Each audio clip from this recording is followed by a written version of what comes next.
এতিয়া দেখা পাইছোঁ লৈ পেলাই কেনেকৈ ইয়াত থাকিব পাৰে এইটো নিয়ম ভংগ এনেকুৱা গোটেই অসমতে যদি হয় এই প্ৰভাৱান্বিত হ'ব এইটো উচিত নহয়। এই এনেকুৱা কামবিলাক কৰিয়ে ভাৰতীয় জনতা পাৰ্টীয়ে ৰাইজৰ ভোটৰ ওপৰত এটা হেঁচা প্ৰয়োগ কৰিব বিচাৰিছে। বাইদেউগৰাকী মই সুধিলোঁ আপুনি কোন হয়, তেখেতক ভিতৰলৈ অহা যোৱা কৰি থকা দেখিছিলোঁ। তেখেতে ক'লে মই BLO। এতিয়া BLOজন আচলতে চৰকাৰী হয়, ভিতৰত থাকিব লাগে। এখেতে এতিয়া মই দেখা পাইছোঁ এইখন পদুম ফুল মোৰো দলৰ আছে BLA, মই কিন্তু তেখেতসকলক সংবিধান নিয়ম নীতি অনুসৰি ভিতৰলৈ আহিবলৈ দিয়া নাই।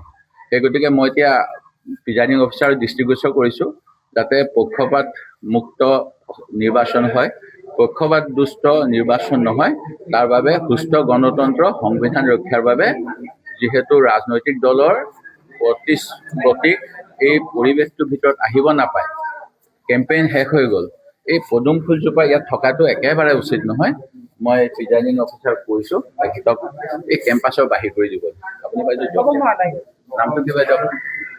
মণিকা দাস তেখেত ভাৰতীয় জনতা পাৰ্টীৰ কৰ্মী। তেখেতে ইয়াতে আহি পেলাই পুৱা 7টা বজাৰ আগৰ পৰাই কিবা কিবি কৰি আছে, যিটো উচিত নহয়। তেখেতসকলক মই দেখা পাইছোঁ 3গৰাকী ইয়াত সোমাই আছে। এখেতৰ চক 4টা বেগ লৈ আছে। তাৰমানে 4গৰাকী কৰ্মীয়ে এই আপুনি এনে কেনেকে চক বাইদেউ 1টা 2টা 3টা 4টা বাইদেউ জকে নবল বাইদেউ নাপায়। গণতন্ত্ৰ নিয়ম নহয় বাইদেউ, নিয়ম নহয়।